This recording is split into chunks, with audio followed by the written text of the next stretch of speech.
sud-est de la Méditerranée, l'Égypte couvre aujourd'hui un espace presque 2 fois plus grand que la France.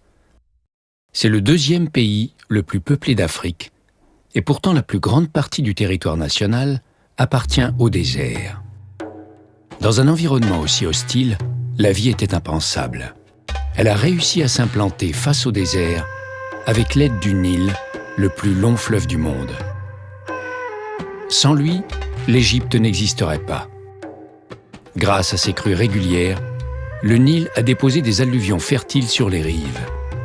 Les cultures sont ainsi devenues possibles et la population s'est regroupée dans la vallée.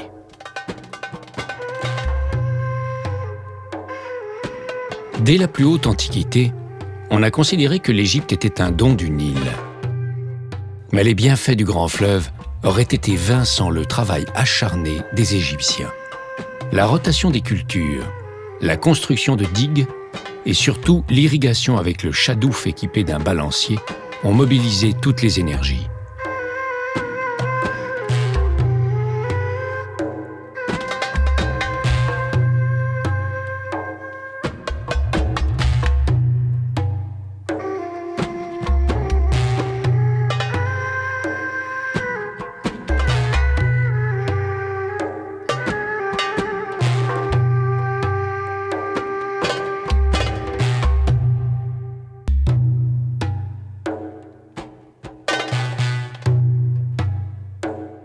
L'addition de forces multiples, qu'elles soient humaines, techniques ou sociales, a changé la dimension du pays. Ces forces conjuguées ont permis la création d'une civilisation unique qui compte parmi les plus brillantes de l'humanité.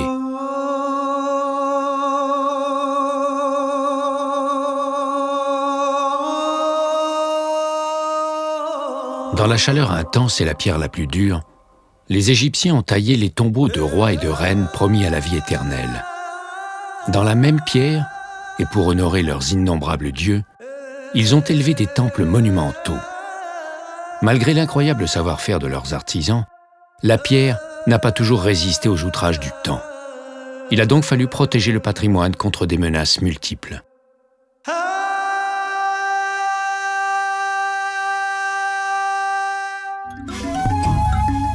C'est au bord du Nil, dans la ville du Caire, la capitale actuelle, que les premières mesures locales de conservation ont été prises. Il s'agissait de sauvegarder les vestiges tout en autorisant le public à les voir. Le musée égyptien du Caire remplit cette mission depuis le tout début du XXe siècle.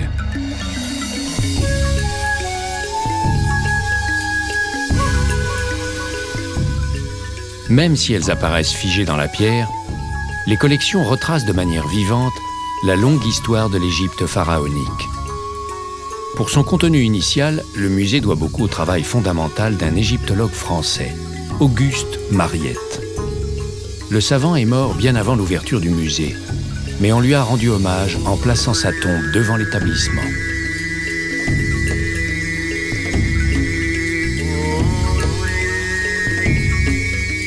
Depuis l'expédition de Napoléon, les archéologues français ont beaucoup travaillé en Égypte. L'Institut français d'archéologie orientale est aujourd'hui la première institution scientifique française installée dans le pays. L'un de ses anciens collaborateurs a publié un livre sur le musée, Jean-Pierre Corteggiani. Ce que j'ai voulu, c'était essayer de choisir des objets qui soient, au sens premier du terme, chacun un prétexte qui permette de dire quelque chose, que ce soit sur au point de vue de l'histoire de l'art, que ce soit l'histoire de l'Égypte elle-même, que ce soit, pourquoi pas, l'histoire de la découverte de l'Égypte, de ce qu'a été l'archéologie au XIXe siècle, et les épisodes un peu mouvementés, par exemple, qu'on peut lier à Mariette. Ma prétention était de faire un peu connaître des choses qu'on ne voit pas souvent. Un travail précieux pour identifier les personnages principaux, mais aussi pour s'orienter dans le labyrinthe des salles. Une clé pour aborder une écriture complexe dont le secret a été percé par Champollion, un autre Français. Et surtout, un filtre pour distinguer l'essentiel de l'accessoire parmi les milliers d'objets présentés au public. Les sculptures à elles seules offrent une infinie variété de matériaux et de dimensions. Véritable dieu sur terre, le pharaon Aménophis III prend les proportions d'un géant pour ses sujets. À côté du monarque, la reine Tiye joue un rôle non négligeable. Malgré ses origines roturières, elle est représentée comme l'égale de son mari.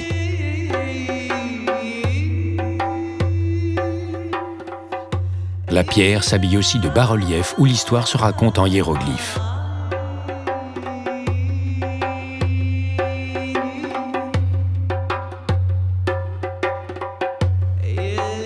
Sur les faces intérieures des sarcophages, les sculpteurs exercent leur art dans les moindres recoins.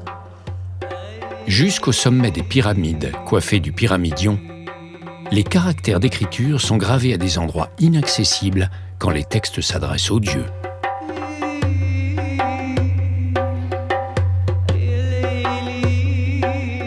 Comme la barque qui mène le pharaon vers l'au-delà, les objets rituels partagent les allées du musée avec les objets du quotidien.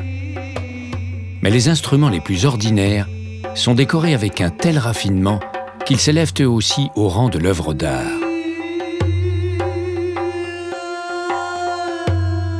Depuis des années, les collections sont très à l'étroit. La construction d'un nouveau musée a commencé en 2002. Le grand musée égyptien fera toujours appel aux témoins silencieux et immobiles de l'Égypte pharaonique. Celle-ci y trouvera cependant un autre rayonnement. La Basse-Égypte et la Haute-Égypte se réunissent à partir de 3000 avant Jésus-Christ. Les deux royaumes sont à l'origine de l'Égypte antique. L'unification très lente du pays est symbolisée par la coiffe du souverain qui associe la couronne du Nord avec la couronne du Sud. Elle s'ajoute aux autres attributs royaux. Comme le papyrus, la végétation aquatique abonde dans le nord du pays. L'eau omniprésente facilite l'exploitation des terres également enrichies par les alluvions du Nil. Le fleuve a créé un immense delta entièrement voué à l'agriculture. Les conditions sont tellement favorables qu'elles assurent plusieurs récoltes par an. C'est à proximité du delta et de son grenier à blé que s'installent les premiers pharaons de l'Égypte unifiée. La démesure de leur statut se retrouve dans leurs tombeaux. À Saqqara, près de Memphis, la capitale, le pharaon Djoser se fait construire une sépulture originale. Pour la première fois, elle adopte une forme pyramidale. Une innovation capitale réalisée par le grand architecte Amenhotep. Djoser rejoint sa dernière demeure au XXVIIe siècle avant Jésus-Christ. La première pyramide abandonne la brique pour la pierre, et c'est une autre révolution. La pierre devient le matériau noble. On l'utilise pour les rois, pour raconter ce que fut leur vie et rappeler l'envergure de leur œuvre.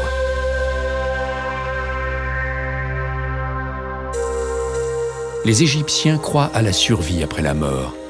Le pharaon ne meurt pas. Son âme continue à vivre dans le tombeau. Il a donc besoin d'un abri pour l'éternité.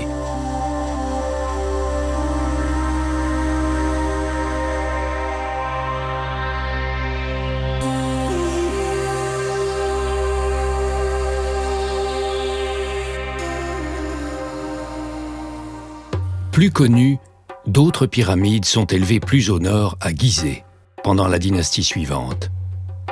À cause de l'explosion démographique du Caire, elles se trouvent à présent dans la périphérie de la capitale. Elles appartiennent à un vaste ensemble funéraire parsemé de nombreux édifices plus ou moins bien conservés.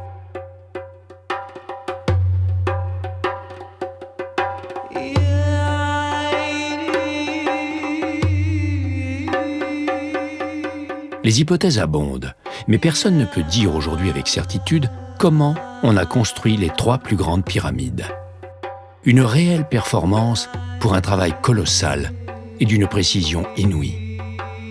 Les angles du quadrilatère à la base sont rigoureusement droits. L'entrée des tombeaux est précisément orientée au nord et l'assise est parfaitement plane. Les pyramides possédaient un revêtement lisse qui parachevait la forme géométrique. Les proportions et les dimensions du monument symbolisent le pharaon. On dépasse l'échelle humaine pour atteindre la grandeur et la perfection divine. Le pharaon met de l'ordre dans le monde. il crée l'équilibre et l'harmonie là où régnait un indescriptible chaos.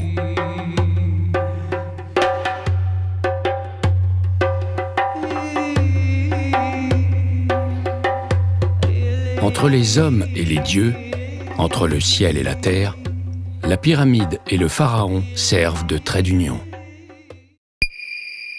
Au musée égyptien du Caire, dans la moitié occidentale de la galerie principale, sont regroupées les sculptures contemporaines des grandes pyramides. Des œuvres rares, elles ont 4500 ans. On y découvre les personnages qui ont pris l'initiative des pyramides, comme le pharaon Mykérinos, au centre du trio. À sa droite, la déesse Hathor lui accorde sa protection.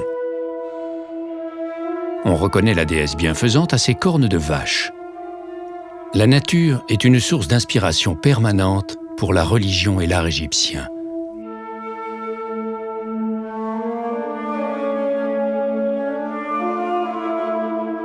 Képhren posséda également sa pyramide. La statue du pharaon en pierre contraste avec la statue en bois du Cheikh al-Balad. Les ouvriers qui l'ont dégagé lui ont donné le nom du chef de leur village parce que la ressemblance physique était frappante. Les matériaux dans lesquels les statues étaient exécutées ont naturellement influencé leur conservation. On mesure le caractère exceptionnel d'une statue quand on sait qu'elle est taillée dans un calcaire très friable.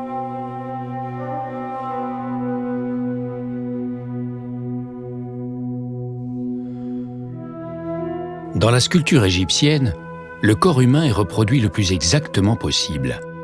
Il semble pétrifié car il doit durer pour l'éternité. En revanche, le mouvement s'empare des sujets qui sont traités à travers les bas-reliefs ou dans les peintures. Ils sont soumis aux conventions particulières du dessin égyptien.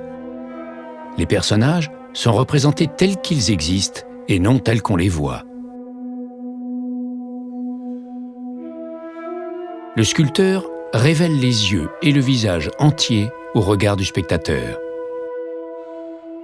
Au lieu de cela, le peintre découpe le visage de profil, mais il présente la poitrine et les yeux de face. De plus, la taille des personnages diffère selon leur rang hiérarchique. L'artiste a placé sur le même pied d'égalité le prince Rahotep et son épouse Néphrite. Les yeux en cristal de roche ont effrayé les ouvriers qui ont découvert les statues.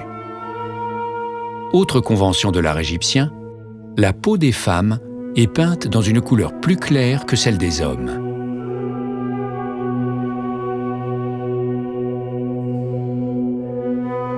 Les statues en calcaire peint sont par nature très exposées aux dégradations. Mais que dire alors des sculptures rarissimes qui ont été façonnées dans le métal ? Le pharaon Pépi Ier est représenté grandeur nature. La statue est composée de feuilles de cuivre qui ont souffert d'une forte corrosion. Les cérémonies funèbres s'accompagnent de musique, mais les Égyptiens ne cherchent pas à enjoliver les choses. Ils atténuent à peine la réalité. Ainsi, le sculpteur a voulu masquer l'infirmité du nain Sénèbe en le montrant assis en tailleur. La place des jambes atrophiées est occupée par les enfants du couple pour équilibrer l'ensemble.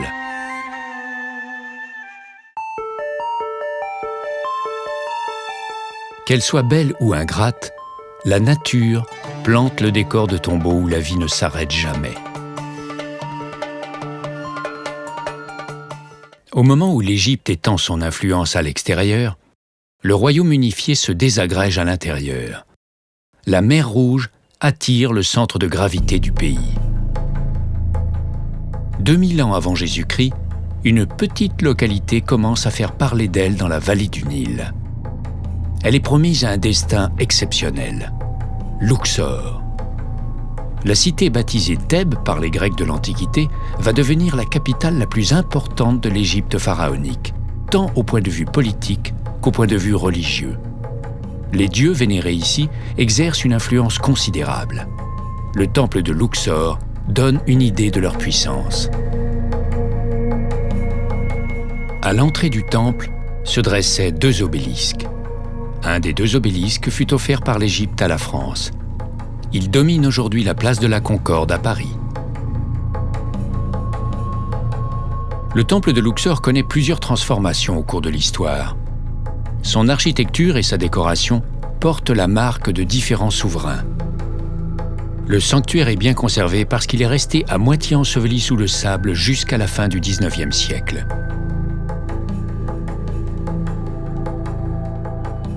Bordé de sphinx, une allée reliait jadis le temple de Luxor au temple voisin de Karnak. Pendant 2000 ans, l'édifice subit des aménagements incessants. Chaque pharaon apporte sa contribution en ajoutant des éléments à l'ensemble. Pour ce faire, il n'hésite pas à s'approprier les constructions de ses prédécesseurs en les détruisant ou en les recyclant. Le temple de Karnak est un formidable amoncellement de pierres qui a longtemps servi de carrière aux populations locales. Après des décennies de fouilles et de restauration, menées pour beaucoup par des archéologues français, les structures principales sont désormais connues.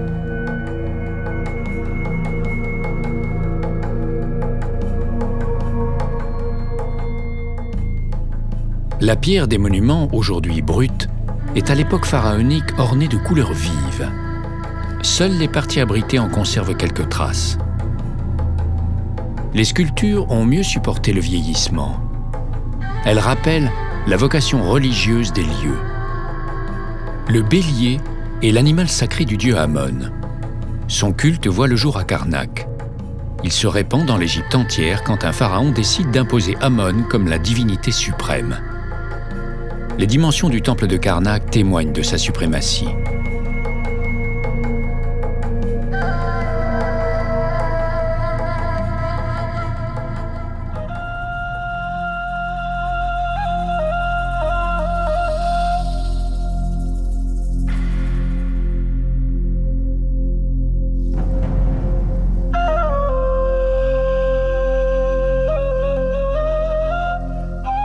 À Luxor, les regards se tournent vers l'ouest.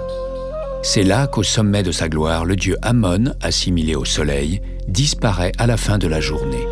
C'est là que les pharaons voudront être inhumés à la fin de leur vie.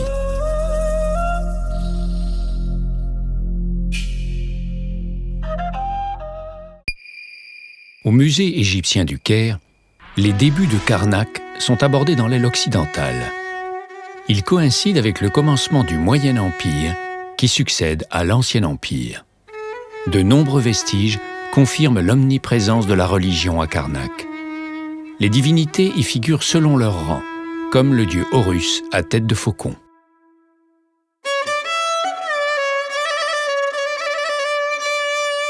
Les temples deviennent tellement vastes que les sculpteurs réalisent les statues d'un même pharaon à la chaîne. Les visages laissent pourtant apparaître de nouvelles nuances. À cette époque, les traits du pharaon n'expriment plus la sérénité antérieure. Ils semblent plutôt manifester une évidente mauvaise humeur. Dans certains cas, le visage affiche même la contrariété ou les soucis. Il est vrai qu'à la fin du Moyen Empire, l'Égypte sombre à nouveau dans les luttes intestines.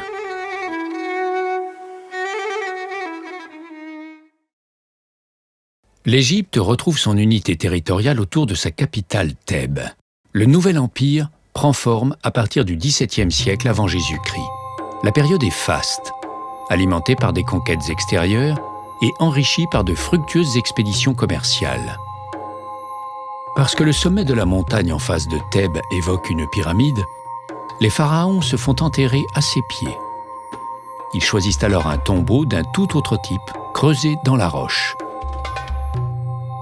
De nombreux souverains, certains parmi les plus glorieux de l'Égypte pharaonique, ont regroupé leurs sépultures dans un même endroit sur la rive gauche du Nil.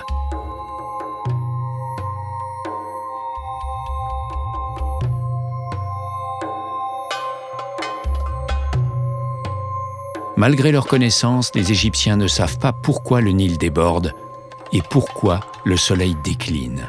Ce sont pour eux les symboles du renouvellement permanent et de la vie éternelle. L'édifice le plus impressionnant du site n'est pas un tombeau, mais un temple. Son architecture est unique, et la personnalité qui en décide la construction est tout aussi exceptionnelle. Au musée égyptien du Caire, dans la partie consacrée au Nouvel Empire, elle impressionne encore par son ambition et sa détermination. La surprenante reine Hatshepsut. La belle jeune fille en pleine fleur, comme elle se fait appeler, ne se contente pas d'une vie oisive à la cour. La princesse succède à son père en évinçant le seul héritier mâle trop jeune pour régner. Sous les vêtements masculins, elle dissimule sa féminité. Elle s'empare des attributs royaux et prend le titre de pharaon. Son successeur brisera la plupart de ses représentations pour effacer jusqu'au souvenir de l'usurpatrice.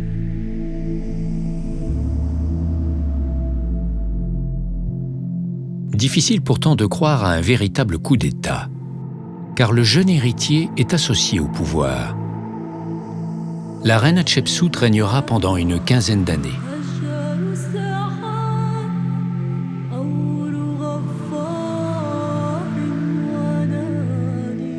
La reine Hatshepsut était très en avance sur son temps. Dans la société égyptienne, la femme mariée occupe une place appréciable et les représentations sont assez conformes à la réalité. L'épouse est l'égale de l'homme en droit. Elle peut même disposer de ses biens, mais à condition de rester à sa place. Le pouvoir appartient aux hommes, peu enclins à le partager. Hatshepsut profite également de la vacance du pouvoir. Elle en adopte les signes comme l'Uraeus, le serpent que les dieux et les rois portent sur le front. Pour la punir, on la raye de l'histoire.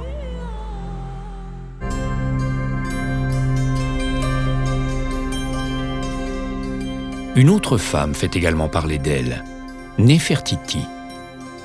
Elle entre dans l'histoire grâce à sa beauté légendaire et à son mariage avec le très controversé pharaon Aménophis IV.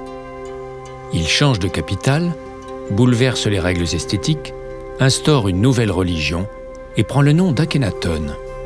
Une crise sérieuse, mais de courte durée. Malgré les rivalités et les conflits, l'Égypte connaît l'apogée de sa puissance et de son rayonnement au cours du Nouvel Empire. Dans son orbite, les peuples voisins sont parfois cités. Sur une stèle apparaît l'unique mention connue d'Israël pendant l'Égypte pharaonique.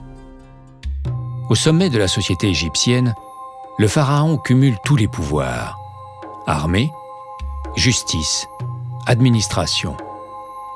Mais la première de ses fonctions est religieuse. Il s'attire les faveurs des dieux en organisant leur culte. Ainsi, il rend hommage à la déesse lionne Sekhmet. Avec les prêtres qui l'assistent, le pharaon est le seul à pouvoir entrer en relation étroite avec les divinités comme le dieu Amon, symbolisé par son bélier sacré.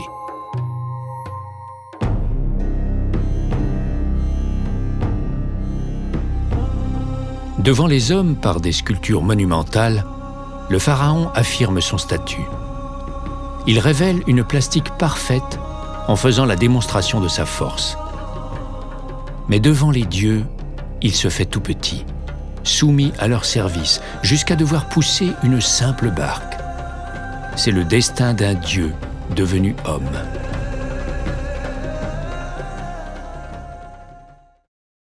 Après plusieurs siècles de déclin et quelques sursauts d'énergie, l'Égypte est intégrée à l'Empire romain.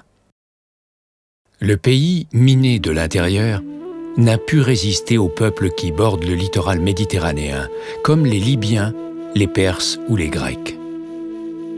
De partout, c'est la ruée sur l'Égypte affaiblie, où les nouveaux maîtres laissent leurs empreintes successives, militaires ou culturelles.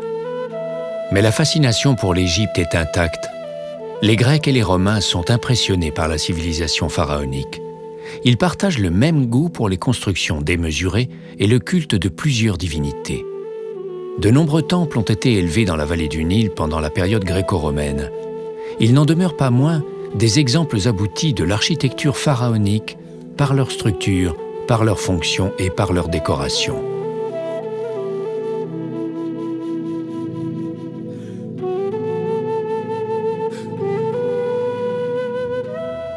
Dans le temple d'Edfou, au sud de Luxor, sans se soucier que l'Égypte a changé de propriétaire, le dieu faucon Horus continue de veiller.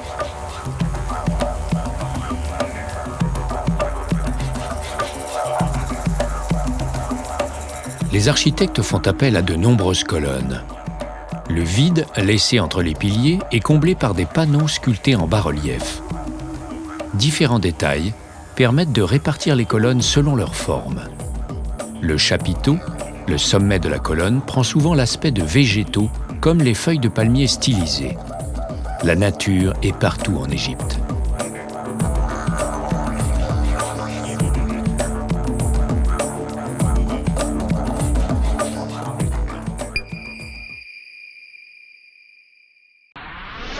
À partir de l'an 1000 avant Jésus-Christ, la fin de l'Égypte pharaonique est inéluctable. Les historiens désignent la période d'un terme aussi peu flatteur que révélateur, la Basse Époque. Pendant presque 1000 ans, les envahisseurs déferlent sur le pays désuni. Et pourtant les coutumes survivent. Les Égyptiens espèrent poursuivre après la mort la vie heureuse qu'ils ont connue. Il faut donc conserver le défunt en l'enfermant dans un ou plusieurs sarcophages aussi hermétiques que possible. En pierre ou en bois, les sarcophages finement travaillés et décorés sont évidemment réservés aux souverains, à leurs familles et aux notables.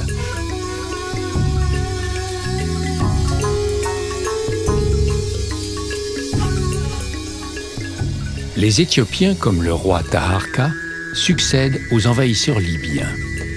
De nouvelles divinités apparaissent, entre autres la féroce déesse hippopotame, Touéris. Les différents apports s'ajoutent aux anciens qui restent en place. Tous les chefs, qu'ils soient nubiens ou assyriens, se proclament pharaons. Tous sont épris de culture égyptienne. Ils veulent porter les vêtements royaux et inscrire leur nom dans l'histoire.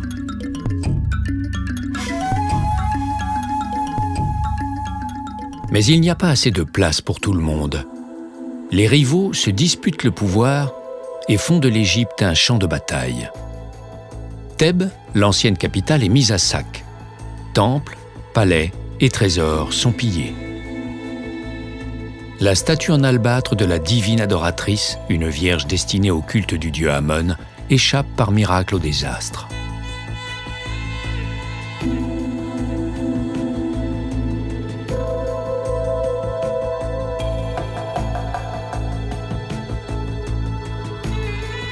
Le nouveau grand musée égyptien doit héberger des collections qui souffrent de leur succès.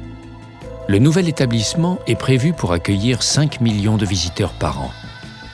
Une marée humaine que le vieux musée ne pourrait canaliser.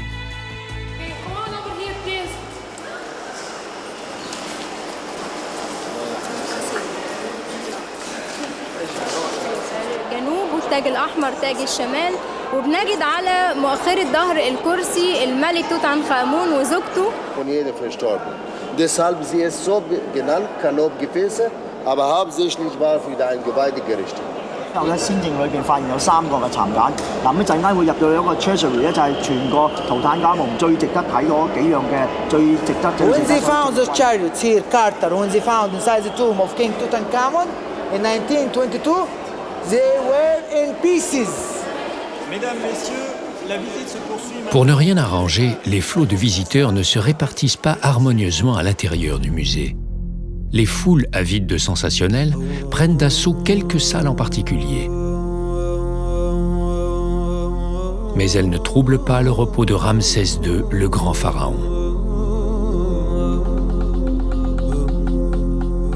Les conditions de conservation sont très strictes. Nasri Iskander, ancien conservateur des momies. Nous utilisons des techniques modernes, des techniques qui reproduisent l'atmosphère des tombes. Cela veut dire que nous avons étudié beaucoup de tombes et de sites, et donc que nous connaissons tout de la situation des momies.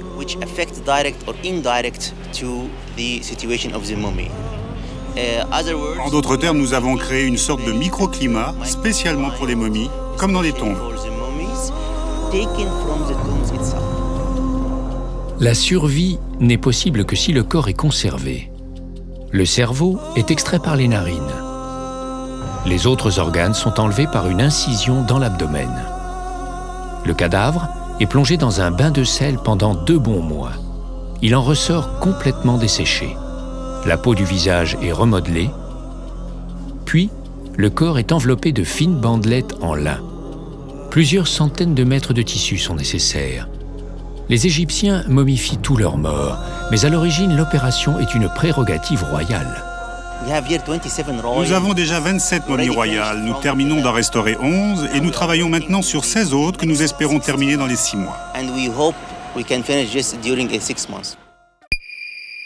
Le musée égyptien du Caire est riche de milliers d'objets extrêmement variés.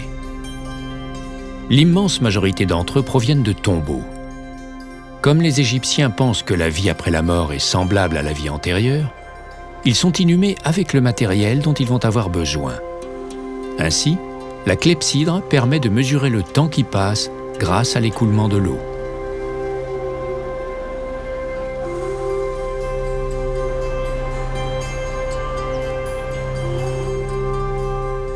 La croyance égyptienne en la vie dans l'au-delà est une chance exceptionnelle pour les archéologues.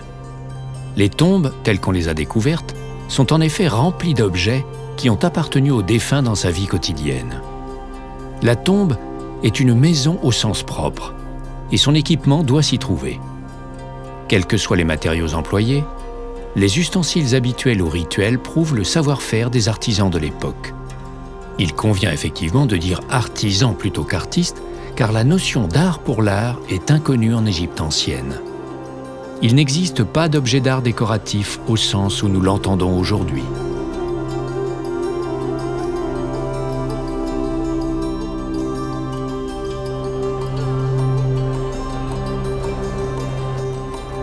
Aussi petites soient-elles, les statuettes ont toujours une fonction précise. Dans une tombe, les objets prennent une dimension religieuse, et comme l'espace est limité, ils sont souvent de taille réduite. Ils sont posés dans le tombeau pour invoquer une divinité. Mais ils peuvent aussi être placés directement à l'intérieur du sarcophage sur le corps même du défunt pour rappeler son statut social.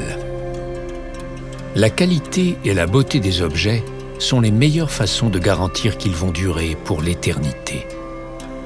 Toutes les précautions sont prises pour que l'âme du défunt soit guidée sur un parcours hasardeux semé d'embûches.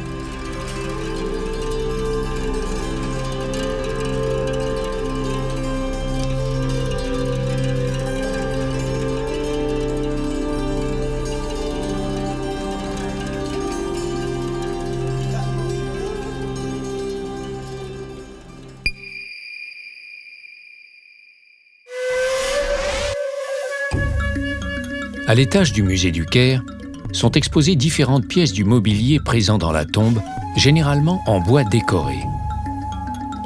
Avant d'être enfermée dans le sarcophage, la dépouille mortelle est posée sur le lit funéraire.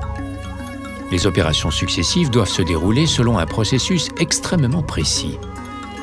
Au risque de mettre le corps et l'âme du défunt en péril, seuls des prêtres et des embaumeurs spécialisés sont habilités à intervenir avec un matériel adapté et en récitant des formules magiques. Si la conservation du corps est impossible, une statue du défunt peut jouer le rôle de la momie comme support de l'âme.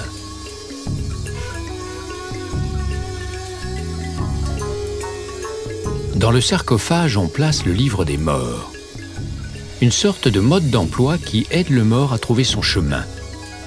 Vêtu de blanc, le défunt doit passer les épreuves qu'il réussit grâce à des formules magiques. Elles sont inscrites sur le sarcophage en cas de trou de mémoire. Ensuite, on pèse son âme, représentée par un oiseau à tête humaine.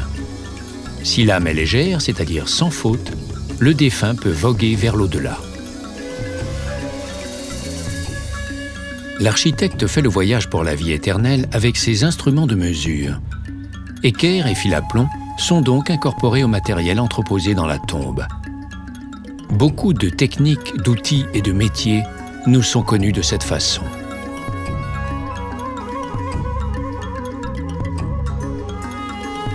Chacun doit donner le meilleur de soi-même. Dans la vie terrestre comme dans la vie future, le seul objectif est de plaire aux dieux en se mettant constamment à leur service.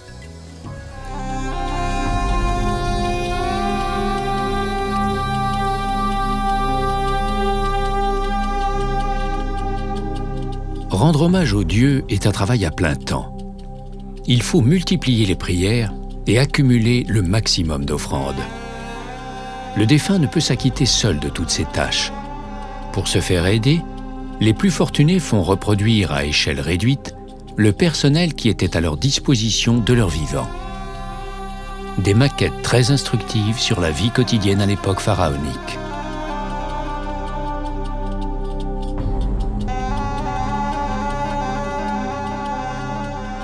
Le cheptel en réduction accompagne son propriétaire dans l'au-delà pour lui assurer des ressources. L'ensemble constitue une mine d'informations sur la répartition des tâches dans l'agriculture.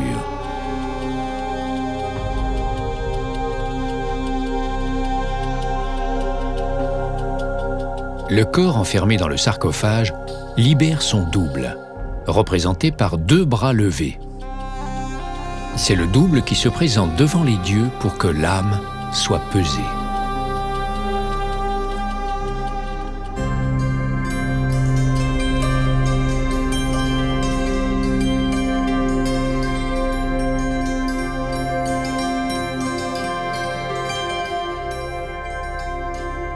Le mobilier du tombeau varie selon la fonction et les exigences du défunt qui l'occupe. Clairvoyant, un prince s'est fait entourer de soldats armés de lances pour parer à toute éventualité.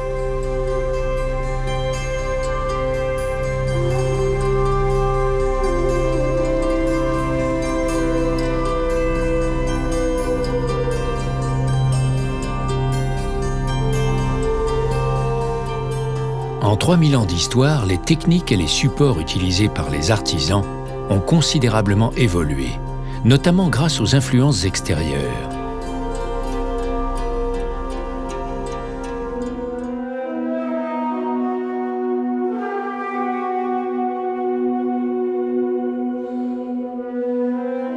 Ainsi, à l'époque gréco-romaine, les principaux dieux, le sarcophage et la momification, sont toujours présents dans les rites funéraires.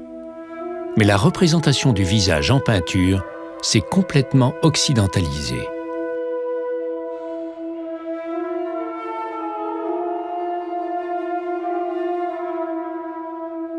Les apports extérieurs ont également compliqué la religion à l'extrême. Les Égyptiens ont associé à leurs dieux des divinités étrangères et certains dieux égyptiens ont essaimé en dehors des frontières. Les mouvements ne sont pas toujours faciles à suivre.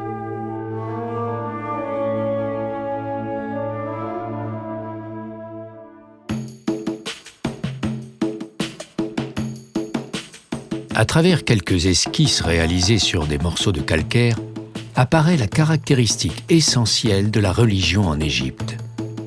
Elle tient dans le mélange des éléments humains et animaux.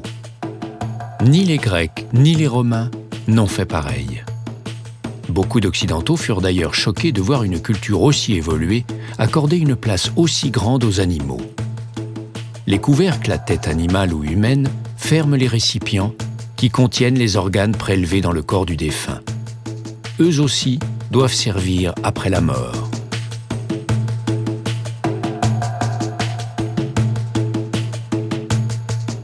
Parmi les objets les plus courants de toute l'Égypte pharaonique, on trouve la lampe à huile. Les artisans ont donné des aspects humains à un accessoire indispensable. C'est avec la torche la seule façon de s'éclairer. Le soin apporté à la décoration d'un objet ordinaire révèle un sens aigu du raffinement. Ici comme ailleurs, les animaux sont là. Les animaux sont les dieux les plus anciens. Ils remontent à l'époque où l'Égypte n'était pas unifiée. Ils ont été conservés et combinés aux formes humaines lorsque le pays s'est peu à peu constitué. La partie la plus spectaculaire et certainement la plus visitée du musée est consacrée à un pharaon mort beaucoup trop jeune. Il n'avait aucune chance d'entrer dans l'histoire. Il est pourtant devenu très célèbre, Toutankhamon. Les tombes des pharaons ont systématiquement été pillées. Celle de Toutankhamon est restée intacte depuis le XIVe siècle avant Jésus-Christ, pour le plus grand bonheur des archéologues. À l'intérieur, ils ont découvert un trésor d'une richesse inestimable. Un masque d'or était posé sur le visage du souverain décédé à l'âge de 19 ans.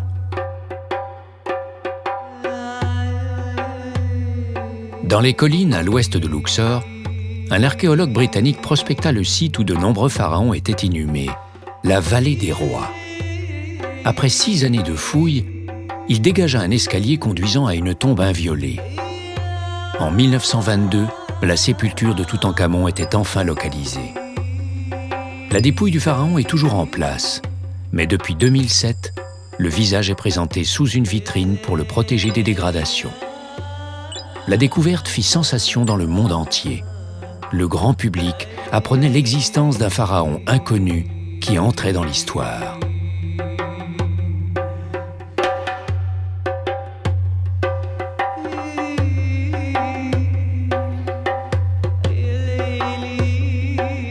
On n'aurait probablement jamais entendu parler de Toutankhamon sans la découverte de sa tombe et de son fabuleux contenu.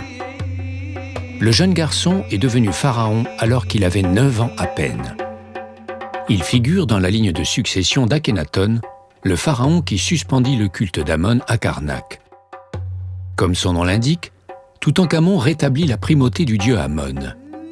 À cause de la querelle religieuse, des circonstances troubles dans lesquelles le jeune roi est arrivé au pouvoir, et en raison de son décès précoce, certains ont longtemps cru à une mort violente. Le corps a subi un examen au scanner qui a permis d'exclure cette hypothèse.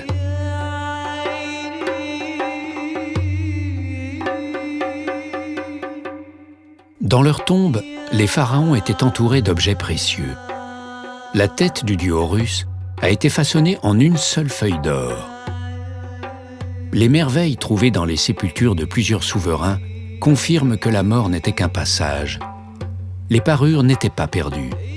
Elles se transmettaient aussi dans l'au-delà. Orfèvres, joailliers, tailleurs de pierres ornementales et sertisseurs, la maîtrise des artisans atteint ici des sommets.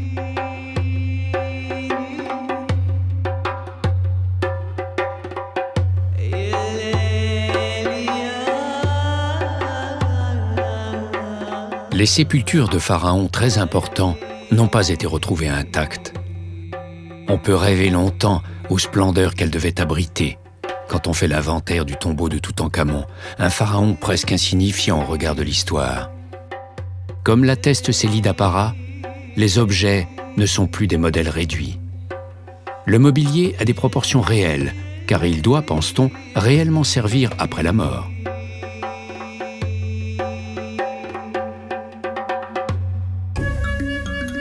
Toutes les sépultures étaient pillées, parfois quelques jours après l'inhumation, et souvent par les ouvriers qui avaient creusé la tombe. Alors on peut se demander pourquoi la tombe de Toutankhamon a échappé aux pillards.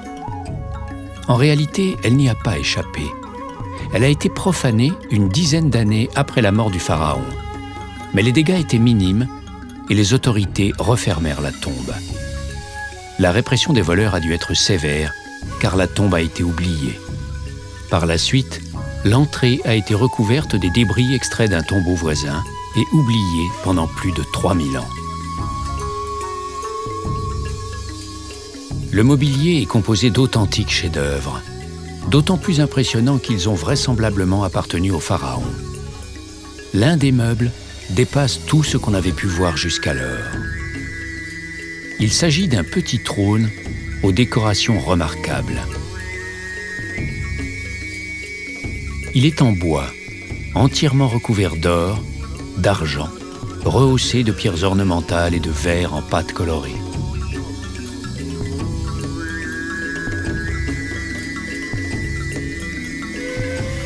Toutankhamon est sculpté dans le bois doré en plusieurs attitudes triomphantes.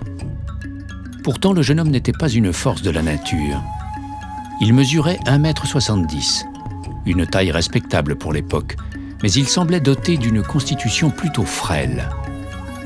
Les experts pensent en effet qu'il s'est fracturé la hanche accidentellement peu de temps avant son décès. Une infection consécutive à la blessure pourrait avoir entraîné la mort.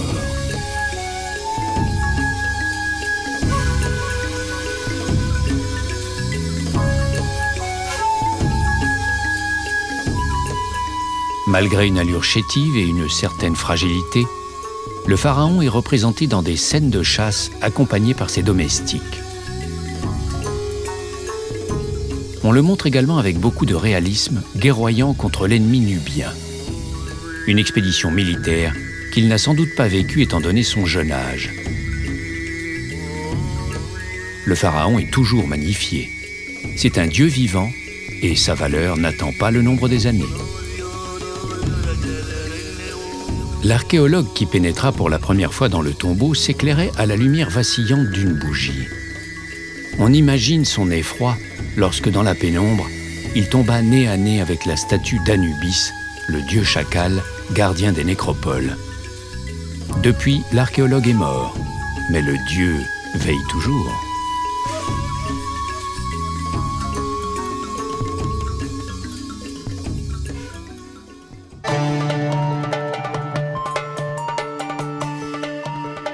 Le musée égyptien du Caire présente 120 000 objets au regard des visiteurs.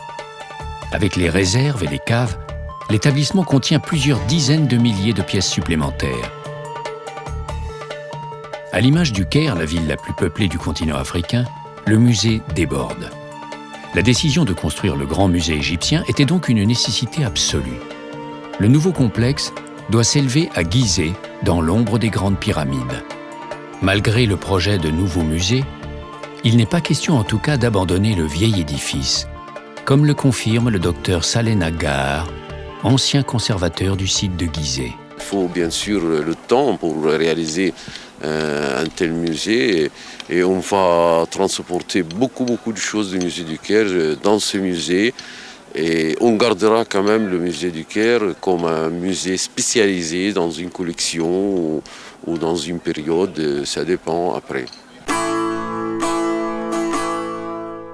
Sur des chantiers qui doivent tenir compte des infrastructures récentes, de très nombreux pays participent à des recherches archéologiques partout en Égypte. Américains, Polonais, Japonais, Allemands et Français travaillent sans relâche. Les autorisations sont données au compte-gouttes et les découvertes sont rigoureusement contrôlées par le Conseil supérieur des antiquités égyptiennes. En tout cas, le filon de l'archéologie en Égypte n'est pas près de s'épuiser. Il y a des masses de choses à découvrir. La preuve que chaque fois qu'on touche à un endroit, on tombe sur beaucoup de choses.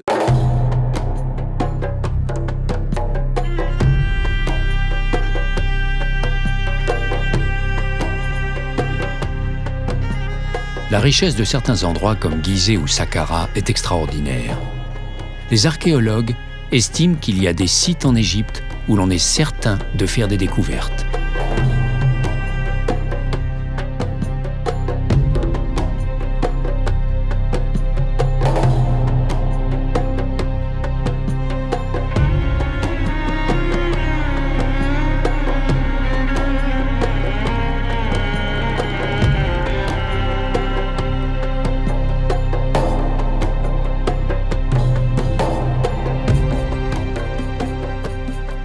Les vestiges abondants n'attirent pas que les archéologues. Les autorités égyptiennes s'appliquent à empêcher les trafics et les produits des fouilles sont aujourd'hui strictement interdits de sortie. Reste le patrimoine monumental. Il n'est pas à l'abri non plus dans un environnement où le désert reprend vite ses droits.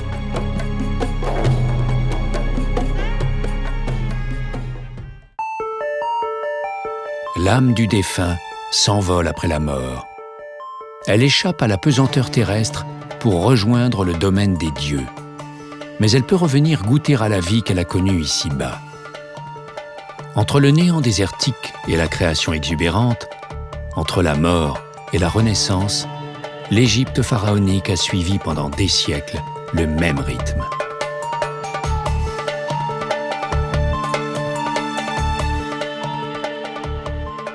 l'Égypte a suivi le cycle immuable d'un soleil promu Dieu suprême. Elle a épousé le rythme capricieux d'un fleuve devenu nourricier. Elle a dressé des temples et chanté des louanges pour remercier les divinités de leurs bienfaits. Elle a élevé des tombes pour les approcher au plus près. Et tout cela a plu aux dieux qui ont conduit jusqu'ici l'Égypte des pharaons.